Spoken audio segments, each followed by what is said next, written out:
ವಿಜಯನಗರದ ಒಂದು ಸುದ್ದಿ ಇದೆ. ಅವರು ಸರ್ಕಾರಕ್ಕಾಗಿ ಮನೆ ಬಿಟ್ಟು ಬೀದಿಗೆ ಬಂದರು. ಸರ್ಕಾರದ ಕೂಗಿಗೆ ಧ್ವನಿ ಕೊಟ್ಟು ಮನೆ ಬಿಟ್ಟು ಬೀದಿಗೆ ಬಂದರು. ಆದರೆ 1 ದಶಕ ಆಯಿತು, 10 ವರ್ಷ ಆಯಿತು, ಹೇಳೋರಿಲ್ಲ ಕೇಳೋರಿಲ್ಲ. ಸರ್ಕಾರದ ಮಾತು ಕೇಳಿ ಮನೆ ಬಿಟ್ಟು ಬೀದಿಗೆ ಬಂದರು. 10 ವರ್ಷದ ತನಕ ಯಾರು ಕೇಳೋರಿಲ್ಲ. ಆದರೆ ನಕ್ಸಲೈಟ್ಗಳು ಬಂದ 24 ಗಂಟೆಯಲ್ಲಿ ಅವರ ಮಾತನ್ನು ಕೇಳಿ ಅವರಿಗೆ ದುಡ್ಡು ಕೂಡ ಬಿಡುಗಡೆ ಆಯಿತು. ನಾವು ಬೇಡ ಅಂತ ಹೇಳ್ತಾ ಇಲ್ಲ, ಬಟ್ ಇವರಿಗೆ ಯಾಕಿಲ್ಲ? ಹಾಗಿದ್ರೆ ಗನ್ ತೋರಿಸಿನೇ ಹೆದರಿಸ್ಬೇಕಾ ನಿಮಗೆ? ಇದು ನಮ್ಮ ಪ್ರಶ್ನೆ. ನಿಜಕ್ಕೂ ಪಂಗನಾಮ ಹಾಕ್ತಿರೋರು ಯಾರು ಇವರಿಗೆ? ಪಾಪ ಇವರು ಸರ್ಕಾರದ ಮಾತನ್ನು ನಂಬಿ ಬಂದರು, ಆದರೆ ಈಗ ಈ ಪ್ರಾಬ್ಲಮ್ ಉಂಟಾಗ್ತಾ ಇದೆ. ಅವರು ಸರ್ಕಾರಕ್ಕಾಗಿ ಮನೆ ಬಿಟ್ಟು ಬಂದರು, ಬೀದಿಗೆ ಬಿದ್ದು ದಶಕವಾದರೂ ಇವರನ್ನು ಹೇಳೋರಿಲ್ಲ ಕೇಳೋರಿಲ್ಲ.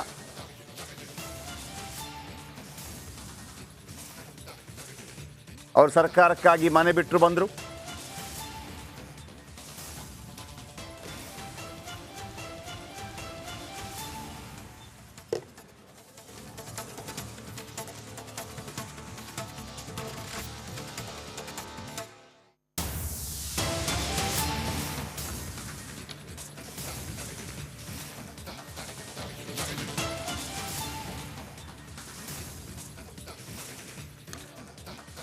ನೋಡಿ, ಒಂದು ರಸ್ತೆಗೆ ಬೇಕಾಗಿ ಮನೆ ಮಠ ಭೂಮಿ ಕೊಟ್ಟು ಬಂದ ತ್ಯಾಗಮೇಗಳು ಈಗ ನೋಡಿದರೆ ಅವರ ಸ್ಥಿತಿ ಚಿಂತಾಜನಕವಾಗಿದೆ. 10 ವರ್ಷದಿಂದ 1 ದಶಕದಿಂದ ಈ ಪ್ರಾಬ್ಲಮ್ಗೆ ಸೊಲ್ಯೂಷನ್ ಸಿಕ್ಕಿಲ್ಲ ಅಂತಂದರೆ ಯಾವ ಮತಿಗೆಟ್ಟ ಅಧಿಕಾರಿಗಳು, ಯಾವ ಮತಿಗೆಟ್ಟ ರಾಜಕಾರಣಿಗಳು ಇಲ್ಲಿ ನಮ್ಮನ್ನು ನಡೆಸ್ಕೋತಾ ಇದ್ದಾರೆ? ರೋಡ್ಗಾಗಿ ಭೂಮಿ ಎಲ್ಲ ಬಿಟ್ಟು ಬರ್ತಾರೆ. 10 ವರ್ಷಗಳ ಕಾಲ ಅವರನ್ನು ಈಗ ಕೇಳೋರಿಲ್ಲ. ಆಮೇಲೆ ಅಲ್ಲಿಗೆ ಸಂಬಂಧಪಟ್ಟ ಅಧಿಕಾರಿ ತಿಂದಿದ್ದಾನೆ, ಮೆದ್ದಿದ್ದಾನೆ, ಹೋಗಿದ್ದಾನೆ, ಹಾಳಾಗೋಗಿದ್ದಾನೆ, ಅವನಿಗೆ ಪ್ರತಿ ತಿಂಗಳು ಸಂಬಳ ಆಗಿದೆ. ಯಾರನ್ನು ರಕ್ಷಣೆ ಮಾಡ್ತಾ ಇದ್ದೀರಿ ನೀವು? ಒಂದು ಕಡೆ ನಕ್ಸಲೈಟ್ಗಳು ಸರೆಂಡರ್ ಆಗ್ತೀನಿ ಅಂದ ತಕ್ಷಣ ಒಬ್ಬೊಬ್ಬ ವೆಪನ್ನು ಬೇಡ, ಏನು ಬೇಡ, ಸರೆಂಡರ್ ಆಗಿ ನಿಮ್ಮ ದುಡ್ಡು ತಗೊಳ್ಳಿ, ಎತ್ಕೊಳ್ಳೋ ನಾವು ಕೂಡ ಗನ್ನು. ಏನು ಕತೆ ಇದು? ಅಲ್ಲಿ ಯಾರು ಐಶ್ವರ್ಯ ಗೌಡ ಅನ್ನೋಳು 19 ಕೋಟಿ ಲಪಟಾಯಿಸಿದ್ದಾಳೆ, ಅವಳ ಬಗ್ಗೆ ಆರೋಪ ಇದೆ. ಎಲ್ಲ ರಾಜಕಾರಣಿಗಳು ಒಬ್ಬೊಬ್ಬರು ಸಿಕ್ಕಾಕೋತಾ ಇದ್ದಾರೆ. ಏನಿದ್ರ ಅರ್ಥ? ದನದ ಕೆಚ್ಚಲನ್ನು ಕೊಯ್ಯಲಾಗುತ್ತೆ. ಯಾವುದೋ ಬಿಹಾರದ ಒಬ್ಬನನ್ನು ಈಗ ಮೆಂಟಲ್ಲು ಅಂತ ಹೇಳ್ತಾರೆ. ಮೆಂಟಲ್ ಇಲ್ಲಿ ತನಕ ಹೆಂಗೆ ಕೆಲಸ ಮಾಡ್ದ? ಬೆಂಗಳೂರಿನಲ್ಲಿ ರೋಡ್ ರೇಜ್ ಆಗ್ತಾ ಇದೆ. ಕೊಲೆ ಮಾಡಿ ಫ್ರಿಜ್ಜಲ್ಲಿಟ್ಟು ಏನು ಕಬಾಬ್ ಮಾಡ್ತಾ ಇದ್ದೀರಾ? ಏನಾಗ್ತಾ ಇದೆ ಇಲ್ಲಿ? ಅದರ ನಿಮ್ಮ ಕಿತ್ತೋಗಿರೋ ಡಿನ್ನರ್ ಪಾಲಿಟಿಕ್ಸ್ ನಡುವೆ ನಮ್ಮ ಜಾತಿ ಯಾವುದು, ಮತ್ತೊಂದು ಯಾವುದು ಅಂತೇಳಿ ನಾನು ಮೊನ್ನೆಯಿಂದ ಹೇಳ್ತಾ ಇದ್ದೀನಿ. 51 SC STಗಳಿದ್ದೀರಿ ನೀವು, 52. ಆ 36,000 ಕೋಟಿ ಒಂದು ಬಜೆಟ್ ಇದೆಯಲ್ಲ, ಯಾವತ್ತಾದರೂ ನೀವು ಪಕ್ಷ ಭೇದ ಮರೆತು ಇದು ನಮ್ಮ ಸಮುದಾಯಕ್ಕೆ ಸೇರಬೇಕಾದ ಹಣ ಒಂದು ಮೀಟಿಂಗ್ ಮಾಡಿದ್ರಾ? ಆ ದುಡ್ಡನ್ನು ಹೆಂಗೆ ತಗೊಳ್ಳೋದು? BJP ಆಗಿರಲಿ, JDS ಆಗಿರಲಿ, ಕಾಂಗ್ರೆಸ್ ಆಗಿರಲಿ, ಅದು SC ST ಸಮುದಾಯದ ಹಣ ಅಲ್ವಾ? ಉಪಯೋಗ ಮಾಡ್ಕೊಂಡ್ರ ನೀವು? ಇಲ್ಲ. ಮುಖ್ಯಮಂತ್ರಿ ಆದಾಗ ನೆನಪಾಗುತ್ತೆ ನಿಮಗೆ, SC ನಾನು, SC ನಾನು, ಒಕ್ಕಲಿಗ ನಾನು, ಲಿಂಗಾಯತ ನಾನು ಅಂತೇಳಿ. ತೋರಿಸ್ತೀನಿ ನಾನು ಲಿಂಗಾಯತರಲ್ಲಿ ಎಷ್ಟು ಬಡವರಿದ್ದಾರೆ, ತೋರಿಸ್ತೀನಿ ನಾನು ಒಕ್ಕಲಿಗರಲ್ಲಿ ಎಷ್ಟು ಬಡವರಿದ್ದಾರೆ. ಅವ್ರ ಬಗ್ಗೆ ಯಾರೂ ಇಲ್ಲ. ಎಲ್ಲ ಇದ್ದವ ಒಕ್ಕಲಿಗ ನಾಯಕ, ಎಲ್ಲ ಇದ್ದವ ಲಿಂಗಾಯತ ನಾಯಕ. ದಲಿತ ನಾಯಕರು ಅಷ್ಟೇ. ಯಾರೊಬ್ಬ ನಾಯಕರನ್ನ ಆಯ್ಕೆ ಮಾಡ್ಕೊಂಡಿರ್ತಾರೆ, ಅವರ ಕಾಲಿಗೆ ಕೈ ಮುಗಿತಾ ಇರ್ತಾರೆ. ಆ ಸಮುದಾಯ ಬೆಳೆಸಿ, ಅದಕ್ಕೆ ಹೇಳಿದ್ದು. ಇಂಥವ್ರಿಗೆ ಯಾರು ಕೇಳೋರಿಲ್ಲ. ಬನ್ನಿ ಒಂದು ರಿಪೋರ್ಟ್ ನಿಮ್ಮ ಮುಂದೆ. ಏನು ನಮಗೆ ಓದಿದ್ದವರೆಲ್ಲ ಏನೂ ಇಲ್ಲ, ಕಷ್ಟಪಟ್ಟು ಏನೋ ಹೋಗ್ತೀವಿ, ಮುಸುರು ತಿಕ್ತೀವಿ, ಬಂದಿರ್ತೀವಿ, ಉಣ್ತೀವಿ, ಮಕ್ಕಳ್ತೀವಿ, ಅಷ್ಟೇ ಗೊತ್ತಾಯ್ತು ನಮಗೆ. ಉಳಿದಿರ್ತಕ್ಕಂಥ ಸ್ಥಳದಲ್ಲಿ ತಗಡಿನ ಸೆಟ್ಗಳನ್ನು ಹಾಕ್ಕೊಂಡು ವಾಸ ಮಾಡ್ತಾ ಇದ್ದೀವಿ. 11 ವರ್ಷದಲ್ಲಿ ಸರ್ ನಾವು ಮಳೆಗೆ ಗಾಳಿ ಹಿಂಗೆ ಸಾಯ್ತಿದ್ದೀವಿ ಸರ್. ನಮಗೆ ಆಗಷ್ಟು ಬೇಗ ಮನೆ ಮಾಡ್ಕೊಳ್ಳಿದ್ರಾಗ ಸಾಯೋದು ಮಾತ್ರ ಗ್ಯಾರಂಟಿ. ಮಕ್ಕಳು ಮರಿ ಕಟ್ಕೊಂಡು ನಾವು ಸಾಯ್ತೀವಿ ಸರ್. ಕೇಳಿದ್ರಲ್ಲ ವೀಕ್ಷಕರೇ, ಇವರು ಬೇರೆ ಯಾರೂ ಅಲ್ಲ, ಹೊಸಪೇಟೆ ನಗರದ ಬೈಪಾಸ್ ರಸ್ತೆಗಾಗಿ 11 ವರ್ಷದ ಹಿಂದೆ ತಮ್ಮ ಮನೆ ಮಠ ಬಿಟ್ಟುಕೊಟ್ಟು ಬಂದವರು. ಇದೀಗ ಇವರು ಬೀದಿಗೆ ಬಿದ್ದಿದ್ದಾರೆ. ಬೈಪಾಸ್ ರಸ್ತೆ ಅಗಲೀಕರಣಕ್ಕಾಗಿ ರಾಜಾಜಿನಗರದಲ್ಲಿದ್ದ 137ಕ್ಕೂ ಹೆಚ್ಚು ಕುಟುಂಬಗಳನ್ನ ಧೂಳುಪೇಟೆ ಸೇರಿ ವಿವಿಧ ನಗರಗಳಿಗೆ ಸ್ಥಳಾಂತರಿಸಲಾಗಿತ್ತು. ಜಾಗ ಕೊಟ್ಟರು, ಹಕ್ಕುಪತ್ರನೂ ಕೊಟ್ಟರು, ಆದರೆ ಮನೆ ಮಾತ್ರ ಪೂರ್ತಿಯಾಗಿ ಕಟ್ಟಿಸಿ ಕೊಡಲೇ ಇಲ್ಲ. ಅರ್ಧಂಬರ್ಧ ಕಟ್ಟಿರುವ 37 ಮನೆಗಳಲ್ಲಿ ಮುಳ್ಳಿನ ಗಿಡಗಳು ಬೆಳೆದು ಅಧ್ವಾನ ಆಗಿವೆ. ರಾಜೀವ್ ಗಾಂಧಿ ವಾಜಪೇಯಿ ವಸತಿ ಯೋಜನೆಯಡಿ ಪ್ರತಿ ಮನೆಗೆ 2.5 ಲಕ್ಷ ರೂಪಾಯಿ ವೆಚ್ಚದಲ್ಲಿ ಮನೆ ನಿರ್ಮಿಸಿಕೊಡಲು ಮುಂದಾಗಿತ್ತು. ಈ ಪೈಕಿ ಬರೋಬ್ಬರಿ 1.5 ಲಕ್ಷ ರೂಪಾಯಿ 50,000 ರೂಪಾಯಿಯಂತೆ ದುಡ್ಡು ರಿಲೀಸ್ ಆಗಿದೆ. ಈ ದುಡ್ಡನ್ನ ಗುತ್ತಿಗೆದಾರ ನಿಯಾಜ್ ಎಂಬುವರಿಗೆ ಫಲಾನುಭವಿಗಳು ನೀಡಿದ್ದಾರೆ. ಇನ್ನು ಜನ ಕೂಡ ಸಾಲ ಸೋಲ ಮಾಡಿ ನಿಯಾಜ್ಗೆ ದುಡ್ಡು ಕೊಟ್ಟಿದ್ದಾರಂತೆ. ಆದರೆ ಗುತ್ತಿಗೆದಾರ ನಿಯಾಜ್ ಅರ್ಧಂಬರ್ಧ ಮನೆ ಕಟ್ಟಿಸಿ ಗಾಯಬ್ ಆಗಿದ್ದಾನಂತೆ. ಕಾಂಟ್ರಾಕ್ಟ್ ಬಂದು ಏನು ಮಾಡಿದಾನಂದ್ರೆ ಜನರಲ್ ಅವರು 90,000 ಲೋನ್ ಮಾಡಿಸಿ ವಿತಿನ್ 3 ಡೇಸ್ನಲ್ಲಿ ಫಾರನ್ ನಂಬರ್ 3 ಮಾಡಿ ಬ್ಯಾಂಕಿಗೆ ಒತ್ತಿಟ್ಟು 80,000 ಅಮೌಂಟ್ ತಗೊಂಡು ಕೂಡ ಪರಾರಾಗಿದ್ದಾನೆ. ಆ ಅಮೌಂಟ್ ಕೂಡ ಅವ್ರಿಗೆ ಬರ್ತಾ ಇಲ್ಲ. ಆಮೇಲೆ ಅನುದಾನ ಅಡಿ ಬಂದಿದ್ರಲ್ಲಿ ಕೂಡ 1,75,000 ಹೆಚ್ಚಿಗೆ ತಿಂದು ಹೋಗಿದ್ದಾನೆ. ಕೆಲಸ ಮಾಡಲಿಲ್ಲ ಅಂದ್ರೂ ಕೂಡ ಅದು ಏನೇನು ಮಾಡಿದ್ರೆ ಏನೋ ಗೊತ್ತಿಲ್ಲ, ಒಟ್ಟು ಅಮೌಂಟ್ ಬರಂಗೆ ಮಾಡಿದಾರೆ. ಆ ಅಮೌಂಟ್ ಅಂತ ಅವ್ನು ಬಿಡಿಸ್ಕೊಟ್ಟಿದ್ವಿ. ಬಿಡಿಸ್ಕೊಟ್ಟು ಬ್ಯಾಂಕ್ ಸ್ಟೇಟ್ಮೆಂಟ್ ಇದೆ, ಬ್ಯಾಂಕ್ ಬುಕ್ಕಲ್ಲಿ ಅವನಿಗೆ ಟ್ರಾನ್ಸ್ಫರ್ ಆಗಿರೋದಿದೆ. ಅವ್ರು ಬಂದು ಬಿಡಿಸ್ಕೊಂಡು ಹೋಗಿರೋದಕ್ಕೂ ಸಾಕ್ಷಿ ಕೊಟ್ಟಿದ್ದಾರೆ, ಆಮೇಲೆ ಪ್ರೂಫ್ ಕೊಟ್ಟಿದ್ದಾರೆ. ಮನೆ ಬಿದ್ದು ಹೋಗ್ತದವ, ಮನೆ ಹಂಗೆ ಹಾಕೋದು, ಸಾಲ ಮಾಡ್ಕೊಂಬೋದು, ಒಂದು ಆಸ್ಪತ್ರೆ ಇಲ್ಲ, ಒಂದು ನೀರಿಲ್ಲ, ಏನು ವ್ಯವಸ್ಥೆ ಇಲ್ಲ. ಭಾಳ ಕಷ್ಟದಾಗಿದ್ದೀವಿ. ಓಟ್ ಹಾಕಕ್ಕೆ ಒಂದೇ ಬಂದು ಕೇಳ್ತಾರೆ, ಓಟ್ ಹಾಸಿ ಅಂತಾರೆ. ಅವ್ರು ಗೆದ್ದು ಅವ್ರು ಬೇಸ್ ನೋಡ್ಕೊಂತಾರೆ. ಆಗಲಿ ನಾವು ಬಡವ್ರು ಏನು ಸಾಯ್ತಾ ಇದೀವಿ, ಏನು ತಿಂತಿದೀವಿ, ನಮ್ಮ ತಿರುಗಿ ನೋಡ್ಬಾಡ್ರಿ ಯಾರು. ಇಷ್ಟುವರೆಗೆ ಆಯ್ತು ನಮಗೆ ಮನೆ ಕಟ್ಕೊಟ್ಟಿಲ್ಲ. ನಾವು ಯಾರನ್ನ ಕೇಳ್ಬೇಕು ಸರ್? ಹೋಗಿ ಕೇಳಿದ್ರೆ ನಿಮ್ಮ ಮನೆ ಕ್ಯಾನ್ಸಲ್ ಮಾಡ್ತೀವಿ ನಾವು, ಬಿಲ್ಲು ಬೀಳಕ್ಕೆ ತಕೊಂಡು ಸುಮ್ಕೆರ್ರಿ ಅಂತಂತಾರೆ. ಬಿಲ್ಲು ಬೀಳಕ್ಕಿಲ್ಲ. ನಿರ್ಮಾಣ ಹಂತದ ಮನೆಗಳ ಹತ್ತಿರ ತಗಡಿನ ಶೆಡ್ ಹಾಕಿಕೊಂಡು 37ಕ್ಕೂ ಹೆಚ್ಚು ಕುಟುಂಬಗಳು ವಾಸವಾಗಿವೆ. ಮಳೆ ಬಂದ್ರೆ ಮನೆಯೊಳಗೆ ಹಾವು ಚೇಳು ನುಗ್ಗುತ್ತೆ ಅಂತ ಮಹಿಳೆಯರು ಅಳಲು ತೋಡಿಕೊಳ್ಳುತ್ತಿದ್ದಾರೆ. ಆದ್ರೆ ಮಾತ್ರ ಇವಾಗ ಮಾಡ್ತೀನಿ ಅವಾಗ ಮಾಡ್ತೀನಿ ಅಂತ ಹೇಳಿ ನನ್ನ ಹಾಳು ಮಾಡಿಬಿಟ್ರು. 2-3 ಲಕ್ಷ ರೂಪಾಯಿ ಇಲ್ಲಿ ಹೋಗ್ಬಿಟ್ಟು. ಏನು ಸರ್, ಏನಿಲ್ಲ ಸರ್ ನಮಗೆ ಇವಾಗ, ಏನೇನಿಲ್ಲ. ಮನೆ ನೋಡಿದ್ರೆ ಮುರ್ಕೊಂಬನ್ನಿ ಅಲ್ಲಿ ಬಿದ್ದೈತೆ. ನಾನು ಅಂದರೆ ಭಾಳ ಕೊಟ್ಟಿ ನೋಡ್ರಿ ಸರ್, ರೊಕ್ಕ ಅಂದರೆ ಅಷ್ಟು ಪ್ರೀತಿ ಕೊಟ್ಟಿನಿ ನೋಡ್ರಿ. ನೀವು ಕೊಡ್ರಿ ಅಂದಂಗೆಲ್ಲ ಕೊಟ್ಟೀನಿ. 3-4 ವರ್ಷದಿಂದ ಮನೆಗಳು ಅರ್ಧಕ್ಕೆ ನಿಂತು ಬಿಟ್ಟಿವೆ. ಇತ್ತ ಜಮೀರ್ ಉಸ್ತುವಾರಿಯಾಗಿರುವ ವಿಜಯನಗರ ಜಿಲ್ಲೆಯಲ್ಲೇ ವಸತಿ ಯೋಜನೆ ಅಧೋಗತಿಗೆ ತಲುಪಿದೆ. ಅಧಿಕಾರಿಗಳೇ ಕೂಡಲೇ ಗುತ್ತಿಗೆದಾರ ನಿಯಾಜ್ ಪತ್ತೆ ಮಾಡಿ ಫಲಾನುಭವಿಗಳಿಗೆ ಉಳಿದ ಹಣ ಬಿಡುಗಡೆ ಮಾಡಿ, ಇಲ್ದಿದ್ರೆ ಸೂಪರ್ 3 ಬುಲೆಟ್ ಹಾರೋದು ತಕ್ಕ. ಸುರೇಶ್, ರಿಪಬ್ಲಿಕ್ ಕನ್ನಡ, ವಿಜಯನಗರ. ಓಕೆ, ಈ ದೃಶ್ಯಾವಳಿ ನೀವು ನೋಡ್ಬೋದು. ಕಳೆದ ನೋಡಿ ಎಲ್ಲಿರೋದು, ಹೊಸಪೇಟೆ ನಗರದ ಬೈಪಾಸ್ ರಸ್ತೆಗಾಗಿ ಮನೆ ಬಿಟ್ಟು ಕೊಟ್ಟು ಬಂದವರು. ರಸ್ತೆ ಅಗಲೀಕರಣಕ್ಕಾಗಿ ರಾಜಾಜಿನಗರದಲ್ಲಿದ್ದ 137ಕ್ಕೂ ಹೆಚ್ಚು ಕುಟುಂಬ ಶಿಫ್ಟ್. ಹೆಂಗೆ ಬದುಕ್ತಾ ಇದ್ದಾರೆ ಸರ್? 13 ವರ್ಷದ ಹಿಂದೆ ಧೂಳುಪೇಟೆ ಸೇರಿ ವಿವಿಧೆಡೆ ಜನರನ್ನು ಸ್ಥಳಾಂತರ ಮಾಡಲಾಗಿತ್ತು. ಜಾಗ ಹಕ್ಕುಪತ್ರನೂ ಕೊಟ್ಟರು, ಆದರೆ ಮನೆ ಪೂರ್ತಿಯಾಗಿ ಕಟ್ಟಿಸಿ ಕೊಡಲಿಲ್ಲ. ಅರ್ಧಂಬರ್ಧ ಕಟ್ಟಿರೋ 37 ಮನೆಗಳಲ್ಲಿ ಗಿಡ ಏನು ಪರಿಸ್ಥಿತಿ ಇದು? ಈಗ ಕರಿಬೇಕು ನಾವು ಅಧಿಕಾರಿಗಳನ್ನ, ಶೆಡ್ಗೆ ಬಾ ಅಂತ. ರಾಜೀವ್ ಗಾಂಧಿ ವಸತಿ ಯೋಜನೆ, ಅದು ಯಾವನ ಹೆಸರಿಟ್ಟನೋ ಅದಕ್ಕೆ, ಆಮೇಲೆ ಅದು ಎಲ್ಲಿದೆಯೋ,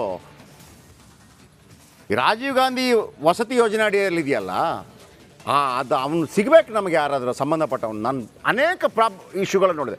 ರಾಜೀವ್ ಗಾಂಧಿ ಅದು ಇದೆಯೋ ಇಲ್ವೋ? ಆಮೇಲೆ ಕಾಂಗ್ರೆಸ್ಸಿಗರು ಅದಕ್ಕೆ ರಾಜೀವ್ ಗಾಂಧಿ ಹೆಸರಿಟ್ಟು ರಾಜೀವ್ ಗಾಂಧಿಗೆ ಯಾಕೆ ಶಪಿಸ್ತಾ ಇದ್ದಾರೆ ಗೊತ್ತಿಲ್ಲ ನನಗೆ. ಕಾಂಗ್ರೆಸ್ಸಿಗರಿಗೆ ರಾಜೀವ್ ಗಾಂಧಿಯನ್ನು ಕಂಡ್ರೆ ಆಗಲ್ವ ಹೆಂಗೆ? ನೀವು ಎಲ್ಲಿ ನೋಡ್ರಿ ರಾಜೀವ್ ಗಾಂಧಿ ಯೋಜನೆ ಅಡಿಯ ವಸತಿ ನಿಗಮ, ಅಲ್ಲಿ ಏನಾದರೂ ಸಮಸ್ಯೆ ಇರುತ್ತೆ. ಕೆಲವರಿಗೆ 1 ಲಕ್ಷ ರೂಪಾಯಿ 50,000 ರೂಪಾಯಿ ಮಾತ್ರ ಬಿಡುಗಡೆ. ಗುತ್ತಿಗೆದಾರ ನಿಯಾಜ್ ಅರ್ಧಂಬರ್ಧ ಮನೆ ಕಟ್ಟಿಸಿ ಗಾಯಬಾಗಿದ್ದಾನಂತೆ.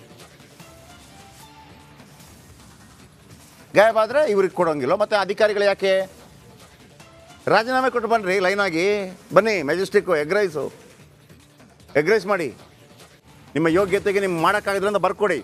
ನಮಗೆ ಮನೆ ಇವರಿಗೆ ಕೊಡೋಕ್ಕಾಗಲ್ಲ. ಆಮೇಲೆ ರಾಜೀವ್ ಗಾಂಧಿ ಯೋಜನೆ ಅಡಿ ವಸತಿ ಯೋಜನೆ ಅಡಿ ಇದೆಯಲ್ಲ, ಅದರ ನಾಯಕರುಗಳು ಬನ್ನಿರಿ, ನಿಮ್ಮಿಂದ ಆಗಲ್ಲ ನಿಮಗೆ.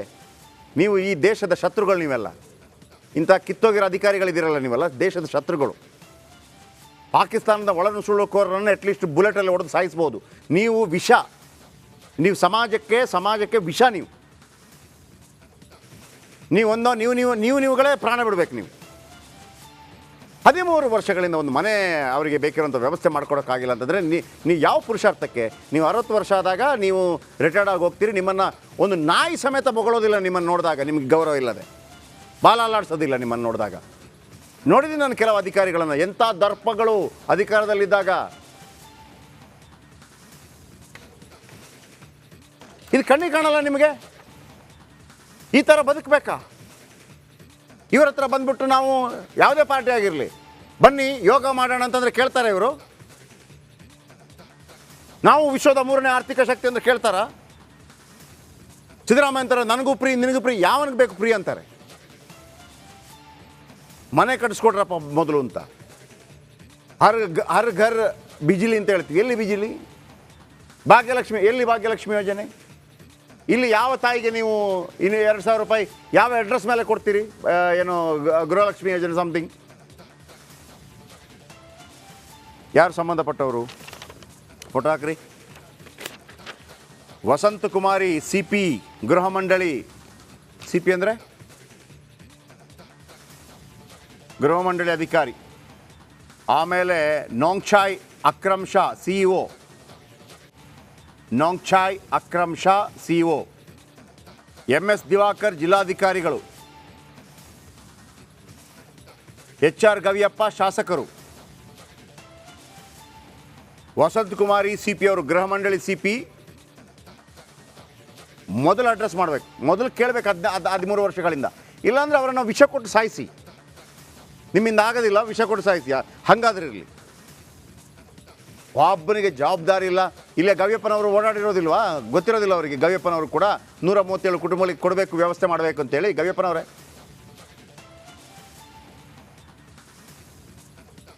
ರಿಪೋರ್ಟರ್ ಯಾರಿದ್ದಾರೆ? ಸುರೇಶ್ ನೇರ ಸಂಪರ್ಕದಲ್ಲಿದ್ದಾರೆ. ಸುರೇಶ್, ಈ ರಾಜೀವ್ ಗಾಂಧಿ ವಸತಿ ನಿಗಮ ನನಗೆ ಅವತ್ತಿಂದ ಇವತ್ತಿನ ತನಕ ನನಗೆ ಕಾಡ್ತಾ ಇರೋ ದೊಡ್ಡ ಪ್ರಶ್ನೆ ಏನಪ್ಪ ಅಂತಂದರೆ, ಇವರು ಎಲ್ಲಿರ್ತಾರೆ ಅಂತ. ಅದೊಂದು ಆಫೀಸ್ ಅಂತ ಇದೆಯಾ ಎಲ್ಲಾದರೂ? ಅವ್ರನ್ನ ಕೇಳಬೇಕಾಗತ್ತೆ ಏನಾಗಿದೆ ಅಂತ ಅಂದ್ಬಿಟ್ಟು. 13 ವರ್ಷಗಳಿಂದ ಇವ್ರು ಹಿಂಗೆ ಇದ್ದಾರೆ ಅಂತಂದರೆ, 8 ವರ್ಷ 8ನೇ ಕ್ಲಾಸಲ್ಲಿ ಅಥವಾ SSLCಯಲ್ಲಿ ಯಾರಾದರೂ ವಿದ್ಯಾರ್ಥಿ ಓದ್ತಾ ಇದ್ದಿದ್ರೆ, ಈ 13 ವರ್ಷದಲ್ಲಿ ಆತ UPSC ಓದಿದರೆ ಒಬ್ಬ IAS IPS ಅಧಿಕಾರಿಯಾಗಿ ಹೊರಗೆ ಬರ್ತಾ ಇದ್ದ. ಈ ಮನೇನ ಹಿಂಗೆ ಬಿಟ್ಟಿದ್ದಾರೆ. ಏನು ಉಳಿದವರೆಲ್ಲ ಏನು ಮಾಡ್ತಾರೆ? ಈ ಎಲೆಕ್ಷನ್ ಟೈಮಲ್ಲೂ ಕೂಡ ಇದು ಏನು ಚರ್ಚೆಗೆ ಬರಲ್ವಾ? ಪ್ಲೀಸ್. ಖಂಡಿತ ಜಯಪ್ರಕಾಶ್ ಶೆಟ್ಟಿ, ಏನು ಬಳ್ಳಾರಿ ಜಿಲ್ಲೆಯಿಂದ ವಿಜಯನಗರ ಜಿಲ್ಲೆ ಬೇರ್ಪಟ್ಟಂತಹ ಸಂದರ್ಭದಲ್ಲಿ ಈ ರಾಜೀವ್ ಗಾಂಧಿ ವಸತಿ ಯೋಜನೆ ಆಫೀಸ್ ಏನಿದೆ ಆ ಅಧಿಕಾರಿ 2 ಜಿಲ್ಲೆಗಳನ್ನು ನೋಡ್ಕೊಳ್ತಿರೋರು ಒಬ್ರೆ. 4 ದಿನ ಅಲ್ಲಿರ್ತಾರೆ, 2 ದಿನ ಇಲ್ಲಿ ಬರ್ತಾರೆ ಅಂತಕ್ಕಂಥದ್ದು ಈ ಹಾರಿಕೆ ಉತ್ತರಗಳನ್ನ ಕೊಟ್ಕೊಂತ ಅಡ್ಡಾಡ್ತಾರೆ. ಇನ್ನು ಚುನಾವಣೆ ಸಮಯದಲ್ಲಿ ಮಾತ್ರ ಇವರು 2 ಪಾರ್ಟಿಯವರು ಹೋಗ್ತಾರೆ, ನಾವು ರೆಡಿ ಮಾಡಿಸ್ಕೊಡ್ತೀವಿ ಅಂತ ಹೇಳ್ತಾರೆ, ವೋಟ್ ಹಾಕ್ಸ್ಕೊಳ್ತಾರೆ, ಬರ್ತಾರೆ. ನಿಜಕ್ಕೂ ಕೂಡ ಅಲ್ಲಿ ಮಳೆ ಬಂತು ಅಂತ ಹೇಳಿದ್ರೆ ಸಾಕು, ಹುಳ ಹುಪ್ಪಡಿಗಳೆಲ್ಲವೂ ಕೂಡ ಆ ಗುಡಿಸಲುಗಳನ್ನ ಸೇರ್ಕತ್ತವೆ. ನಿಜಕ್ಕೂ ಕೂಡ ಅಲ್ಲಿ ಸಾಕಷ್ಟು ವಿದ್ಯಾರ್ಥಿಗಳಾಗಿರ್ಬೋದು, ಅದ್ರ ಜೊತೆಗೆ ಚಿಕ್ಕ ಮಕ್ಕಳು ಕೂಡ ಬದುಕ್ತಕ್ಕಂಥದ್ದು ಕಷ್ಟ. ಅವರು ಬಹಳ ಸಣ್ಣ ಪುಟ್ಟ ಕೆಲಸ ಮಾಡಿ ಜೀವನ ಮಾಡ್ತಾ ಇರ್ತಕ್ಕಂಥದ್ದು. ದಿನ ಬೆಳಕಂದ್ರೆ ಕೂಲಿಗೆ ಹೋಗ್ಬೇಕು, ಕೆಲಸ ಮಾಡಬೇಕು. ಅವ್ರು ಮುಸುರಿ ತಿಕ್ಕಿ ಕೆಲಸ ಮಾಡ್ತಕ್ಕಂಥದ್ದು, ಮನೆ ಕೆಲಸವನ್ನ ಮಾಡಿ ಜೀವನ ಮಾಡ್ತಾ ಇರ್ತಕ್ಕಂಥ ಕುಟುಂಬ. ನಿಜಕ್ಕೂ ಕೂಡ ಇಷ್ಟು ಸಮಸ್ಯೆಗಳಾದ್ರೂ ಕೂಡ ಆ ಒಂದು ಮನೆಯನ್ನ ಅರ್ಧಂಬರ್ಧ ಕಟ್ಕೊಟ್ಟಂತಹ ಕಾಂಟ್ರಾಕ್ಟರ್ನ ಜಿಲ್ಲಾಡಳಿತ ಇದುವರೆಗೂ ಕೂಡ ತಂದು ನಿಲ್ತಕ್ಕಂತ ಕೆಲಸ ಆಗದೆ ಇರತಕ್ಕಂಥದ್ದು ನಿಜಕ್ಕೂ ಕೂಡ ದುರಂತ ಅಂತಾನೆ ಹೇಳ್ಬೋದು ಜಯಪ್ರಕಾಶ್ ಅವರೇ. ವಿಜಯನಗರ ಜಿಲ್ಲೆಯ ಜಿಲ್ಲಾಡಳಿತದ ದುರಂತ ಅಂತಾನೆ ಹೇಳ್ಬೋದು. ಅಲ್ಲ, ದುರಂತ ಅಂತ ಹೇಳೋದು ಸುಲಭ. ಇವ್ರು ಯಾರಾದ್ರೂ ಬರ್ತಾರಂತ ಇಲ್ಲಿಗೆ? ವಸಂತ ಕುಮಾರಿ CP ಗೃಹ ಮಂಡಳಿ, ಇವತ್ತು ನೀವು ಅದಕ್ಕೆ ಕಾಂಟ್ಯಾಕ್ಟ್ ಮಾಡಬೇಕು. ನಿಮ್ಮ ನಂಬರ್, ಲಾಸ್ಟ್ 2 ನಂಬರ್ ಬಿಟ್ಟು ಹೇಳ್ತೀನಿ, ನನ್ನ ಹತ್ರ ನಂಬರ್ ಇದೆ 94487119. ಲಾಸ್ಟ್ 3 ನಂಬರ್ ಹೇಳಿಲ್ಲ ನಿಮ್ದಷ್ಟೇ. ವಸಂತ ಕುಮಾರಿ CP ಗೃಹ ಮಂಡಳಿ, ನಿಮ್ಮನ್ನು ಗೃಹ ಮಂಡಳಿಯಲ್ಲಿ ಯಾಕೆ ಇಟ್ಕೋಬೇಕು? ನಿಮ್ಮನ್ನು ವಸಂತ ಕುಮಾರಿ ಅವರು ನಿಮ್ಮನ್ನು ಗೃಹ ಮಂಡಳಿಯಲ್ಲಿ ಯಾಕೆ ಇಟ್ಕೋಬೇಕು? ನನ್ನ ಪ್ರಶ್ನೆ. ನಿಮ್ಗೆ ಯಾಕೆ ಸಂಬಳ ಕೊಡ್ಬೇಕು ನಾವು? ನಿಮ್ಮ ಕೆಲಸ ಅದು ತಾನೇ. ಗೃಹ ಮಂಡಳಿ ಕೆಲಸ ಆಗಿದ್ರೆ ಅದನ್ನು ಮಾಡಿ. ಯಾರು ಮೇಲಾಧಿಕಾರಿ ಇದ್ದಾರೆ ಅವನಿಗೆ ಪತ್ರ ಬರೀರಿ. ಆ್ಯಂಡ್ ನೋಂಗ್ಚಾಯ್ ಅಕ್ರಮ್ ಶಾ CO ಅವರ ಗಮನಕ್ಕೆ ಇದನ್ನು ತರ್ತಾ ಇದ್ದೀನಿ. ಇದು ಗೃಹ ಮಂಡಳಿ ಕೆಲಸ, ರಾಜೀವ್ ಗಾಂಧಿ ವಸತಿ ಯೋಜನೆ ಅಡಿಯಲ್ಲಿ. ಆ ಅಧಿಕಾರಿಗಳಿಗೆ ಎಲ್ಲಿದ್ದೀರಪ್ಪ ನೀವೆಲ್ಲ?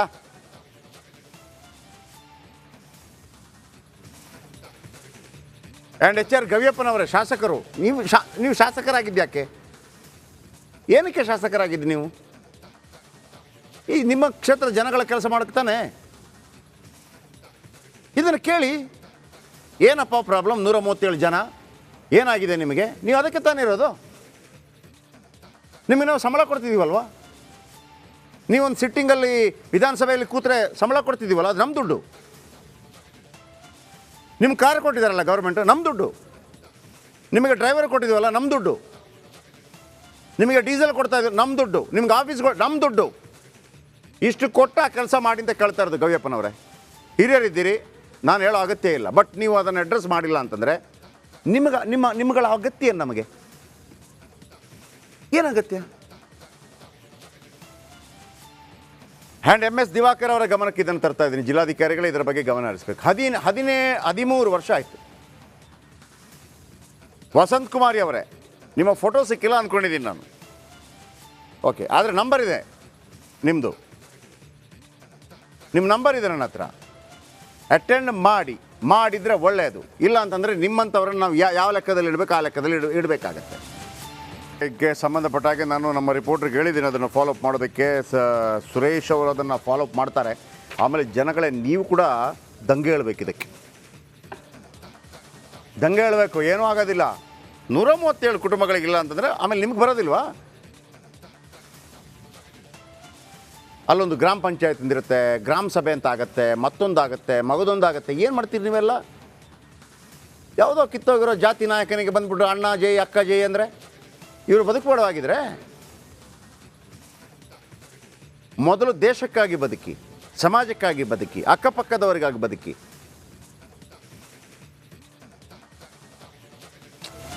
ಅಂತಂದರೆ ಅಟ್ಲೀಸ್ಟ್ ಒಂದು ಧ್ವನಿ ಎತ್ತಿ ಅಂತ ನಾನು ಹೇಳ್ತಿರೋದು.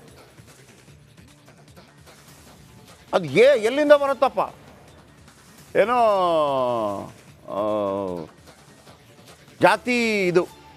ಜಾತಿ ಸಮೀಕ್ಷೆಗಳಾಗುತ್ತೆ. ಆಮೇಲೆ ಅವರವರೇ ಕಟ್ಕೊಂಡಿರ್ತಾರೆ ನಮ್ಮ ಜಾತಿ ಎಲ್ಲ ಸೇರಿ ಅಂತ. ಇದಕ್ಕೊಂದು ಜಾತಿ ಅವರು ಯಾರು ಇಲ್ಲೋ ಅಲ್ಲಿ? ಇದಕ್ಕೆ ಬನ್ನಿ. ಅಟ್ಲೀಸ್ಟು ಯಾವನೂ MLA ಮಾಡೋಕ್ಕಲ್ಲ. ನಮಗೆ ಅನ್ಯಾಯವಾಗಿದೆ, ಯಾವುದೊಬ್ಬ ಜಾತಿಯವನಿಗೆ ಅನ್ಯಾಯ ಆಗಿರುತ್ತೆ. ಒಬ್ಬ ಜಾತಿಯಲ್ಲಿ ಒಬ್ಬ ಇರ್ತಾನೆ, ಅವನ ಹತ್ರ ಒಂದು 4 ಪೈಸೆ ಇರುತ್ತೆ. ಅವನು ಬೊಬ್ಬೆ ಹೊಡೆಯೋದು, ನನ್ನ ಸಮುದಾಯಕ್ಕೆ ಅನ್ಯಾಯವಾಗಿದೆ, ನನ್ನನ್ನು MLA ಮಾಡಿ. ಸರಿ ಆಯಿತು, ಸಮುದಾಯಕ್ಕೆ ಸರಿಯಾಗಿಬಿಡುತ್ತೆ ಇವನನ್ನು MLA ಮಾಡಿದರೆ. ಆಶ್ಚರ್ಯ ಆಗುತ್ತೆ ನನಗೆ ಪ್ರತಿ ಸಲ. ನಮ್ಮ ಸಮುದಾಯಕ್ಕೆ ಅನ್ಯಾಯವಾಗಿದೆ ಅಂದರೆ ಏನು ಮಾಡಬೇಕು? MLA ಮಾಡಬೇಕು. ಸಮುದಾಯಕ್ಕೆ ಅನ್ಯಾಯ ಇಲ್ಲ, ನಿನಗೆ ಲಾಭ ಆಗಿದೆ ಅಷ್ಟೇ ಸಮುದಾಯದಿಂದ. ಯಾವ ಸಮುದಾಯದಿಂದ ಗೆದ್ದು ಬಂದಿರ್ತೀಯೋ ನೋಡೋದನ್ನು, ಯಾವನೇ ಆಗಿರಲಿ. 13 ವರ್ಷ ಸರ್. ಕೋಪ ಬರಲ್ಲ? ಬೇಸರ ಆಗಲ್ಲ? ನಕ್ಸಲೈಟ್ಗಳು 29 ಜನನ ಕೊಂದು ಹಾಕಿದ್ರು ಗನ್ ಇಟ್ಕೊಂಡು. ಯಾವ ಕಾರಣಕ್ಕಾಗಿ ನೀವು ಹೋರಾಟ ಮಾಡಿದ್ರೋ ಅವರ ಪರಿಸ್ಥಿತಿ ಹೇಗಿದೆ ಅಂತ ನಿಮ್ಗೆ ಯಾರಿಗೂ ಶ್ವೇತಪತ್ರ ಬಿಡುಗಡೆ ಮಾಡೋಕ್ಕಾಗೋದಿಲ್ಲ. ನೋಡಿ, ನಾವು ನಕ್ಸಲೈಟ್ಗಳಾಗಿ ಹೋರಾಟ ಮಾಡಿದ ಕಾರಣಕ್ಕಾಗಿ ಈ ತಾಯಂದಿರು ಇಷ್ಟು ಕಷ್ಟದಲ್ಲಿದ್ದರು, ಬಡವರಾಗಿದ್ದರು. ಅವರ ಮಕ್ಕಳನ್ನು ಕರ್ಕೊಂಬಂದ್ವಿ, ಗೌರ್ಮೆಂಟಲ್ಲಿ ಸಿಗುವಂಥ ಹಾಸ್ಟೆಲ್ ಫೆಸಿಲಿಟೀಸಲ್ಲಿ ಓದಿಸಿದ್ವಿ. ಈ ಹುಡುಗಿ ಹಿಂಗಿದ್ಲು, ಯಾವುದೋ ಒಂದು ಜಾತಿ, ಇವತ್ತು ನೋಡಿ DYSP ಆಗಿದ್ದಾಳೆ, ತಹಶೀಲ್ದಾರ್ ಆಗಿದ್ದಾಳೆ. ತೋರಿಸಿ ಕಾಲಿಗೆ ಬೀಳ್ತೀನಿ, ನಮಸ್ಕಾರ ಮಾಡ್ತೀನಿ. ಏನೂ ಇಲ್ಲ, ಅವ್ರು ಹಂಗೆ ಇದ್ದಾರೆ.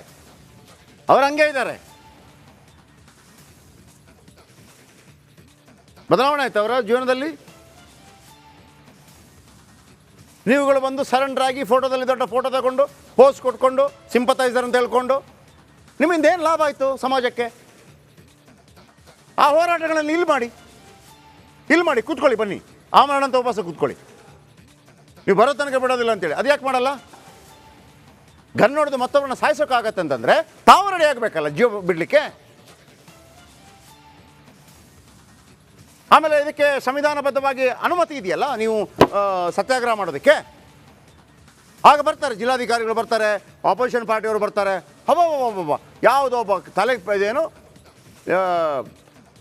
ನಿಮ್ಮ ಎಲ್ಲಿ ಶಾಸಕಿಗೆ, ನಾಯಕನಿಗೆ ನಿಮಗೆ ಒಂದು ಪದಗಳು ಅನ್ಯಾಯವಾದಾಗ ಇಡೀ ಸರ್ಕಾರಗಳು ಎಚ್ಚೆತ್ತುಕೊಳ್ಬೇಕು. ಇವರಿಗೆ ಅನ್ಯಾಯ ಬಿಡಿ, ಇವರಿಗೆ ಬೈಗುಳ ಬಿಡಿ. ಜೀವನನೇ ಇಲ್ಲ ಅಲ್ರಿ ಇವರಿಗೆ, ಆ ತಾಯಂದಿರಿಗೆ. ಒನ್ಸ್ ಅಗೇನ್ ನನಗೆ ಈ ಸ್ಟೋರಿನೇ ಮತ್ತೆ ನನಗೆ ಕಾಡ್ತಾ ಇದೆ. ನನಗೆ ಮತ್ತೊಮ್ಮೆ ಹೇಳ್ತಾ ಇದ್ದೀನಿ ನೋಡಿ, 37 ಮನೆಗಳಲ್ಲಿ ಮುಳ್ಳಿನ ಗಿಡಗಳು ಬೆಳೆದು ಅಧ್ವಾನ ಆಗಿದೆ. ಇಲ್ಲ ನೋಡ್ತಾ ಇಲ್ಲ ನೋಡಿ, ಗೀತಾ ಅಂತಿದ್ದಾರೆ, ಬಲ್ಕಿಸ್ ಬೇಗಮ್ ಅಂತಿದ್ದಾರೆ, ಗೋಪಾಲ್ ಅಂತಿದ್ದಾರೆ. ರಾಜೀವ್ ಗಾಂಧಿ ಮತ್ತು ವಾಜಪೇಯಿ ವಸತಿ ಯೋಜನೆಯಡಿ ಪ್ರತಿ ಮನೆಗೆ 2.5 ಲಕ್ಷ ರೂಪಾಯಿ ವೆಚ್ಚದಲ್ಲಿ ಮನೆ ನಿರ್ಮಿಸಿಕೊಳ್ಳಲು ಮುಂದಾಗಿತ್ತು. 2.5 ಲಕ್ಷ ಸರ್ ಒಂದು ಮನೆಗೆ, 2.5 ಲಕ್ಷ. ನೀವು 2.5 ಲಕ್ಷವನ್ನು ಅಟ್ಲೀಸ್ಟ್ ಅವತ್ತೇ ಬಿಡುಗಡೆ ಮಾಡಿ ಬ್ಯಾಂಕಲ್ಲಿ ಇಟ್ಟಿದ್ರು ಕೂಡ ಇವತ್ತು ಅದು 5 ಲಕ್ಷ ಆಗ್ತಾ ಇತ್ತು. 10 ವರ್ಷಕ್ಕೆ ಅಟ್ಲೀಸ್ಟ್ ಡಬಲ್ ಆಗುತ್ತೆ. ಇದು 13 ವರ್ಷ ಆಯಿತು. ಬನ್ನಿ ಜಾತಿ ಮಾತಾಡೋರು ಬನ್ನಿ, ಕೇಳಿ ಆ ತಾಯಿ ಹತ್ರ ಕೇಳಿ ಯಾವುದಮ್ಮ ಜಾತಿ ಅಂತ. ಕಪಾಳ ಕೊಡಿತಾರೆ ನಮಗೆ. 2.5 ಲಕ್ಷ 17 ವರ್ಷಗಳಿಂದ ಬಿಡುಗಡೆ ಆಗಿಲ್ಲ ಒಂದೊಂದು ಮನೆಗೆ.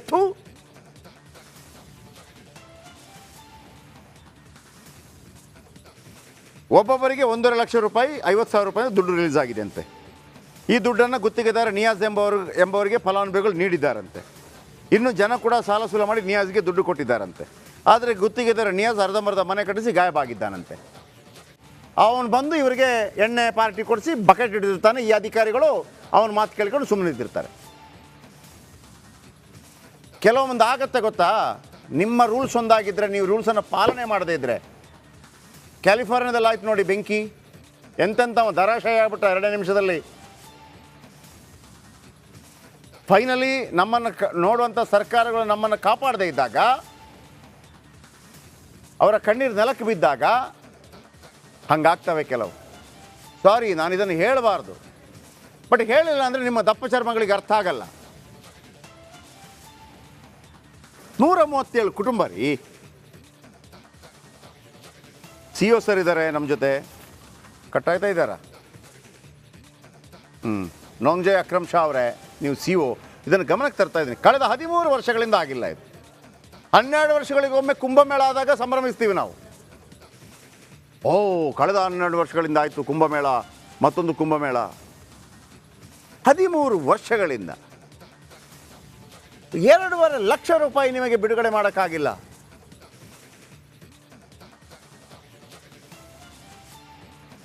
ತಪ್ಪ ಸರ್ ನಾವು ಹೇಳೋದು, ಈ ಮಾತನ್ನು ಕೇಳೋದು? ಒಮ್ಮೊಮ್ಮೆ ನಾನು ಒಂದು ಹೇಳಲಿಕ್ಕಿದೆ, ನಾನು ಬಳಸಿದಂಥ ಪದಗಳು ರಾಂಗ್ ರೈಟ್ ನೋ. ಇಲ್ಲಿ ನನಗೆ ಯಾವುದೇ ಬೇಸರ ಇಲ್ಲ. ನಿಮ್ಮಗಳ ಬಗ್ಗೆ ನಾನು ಭಾಳ ಸ್ಟ್ರಾಂಗ್ ಆಗಿರೋ ಪದ ಬಳಸಿದರೆ, ನೀವು ಅದಕ್ಕಿಂತಲೂ ಕೆಟ್ಟ ಪದ ಬಳಕೆ ಮಾಡಿ ಬೈಗಳನ್ನು ತಿನ್ನಬೇಕಾದಂಥವು. 137 ಮನೆಗಳನ್ನು ನೀವು ಕಟ್ಟಿಸಿಕೊಡದೇ ಇದ್ದರೆ, ಈ ಸಂಬಂಧಪಟ್ಟವ್ರು ಯಾರಿದ್ದಾರೆ ಅವರ ಮನೆಯವರು ಈ ಕಾರ್ಯಕ್ರಮವನ್ನು ನೋಡಿದಾಗ, ಯಾರು ಸಂಬಂಧಪಟ್ಟವರು ಅಧಿಕಾರಿಗಳಿಂದ ಹಿಡಿದು ಶಾಸಕರಿಂದ ಹಿಡಿದು ಮತ್ತೊಬ್ಬರಿಂದ ಮನೆಯವರು ಚೀತು ಅನ್ಬೇಕು. ಯಾಕಾಗಿದ್ದೆ ನೀನು ಅಧಿಕಾರಿ, ಒಂದು ಮನೆ ಕಟ್ಕೊಡೋಕ್ಕಾಗಿಲ್ಲ, ಬಿಟ್ಟು ಬಾ ಅಂತ ಹೇಳಬೇಕು. ಶಾಸಕರಿಗೂ ಹಂಗೆ ಹೇಳಬೇಕು, MP ಗೂ ಹಂಗೆ ಹೇಳಬೇಕು, ಮಂತ್ರಿಗಳಿಗೂ ಹಂಗೆ ಹೇಳಬೇಕು. ಇದು ನಮ್ಮ ಅಧಿಕಾರಿಗಳು 137 ಮನೆಗಳು. ಯಾವುದಾದ್ರೂ MLA MP ಎಲ್ಲ ಆಗಿದ್ದರೆ ಹೋಗಿ ಬೂಟ್ ನಗ್ತಾ ಇದ್ರು.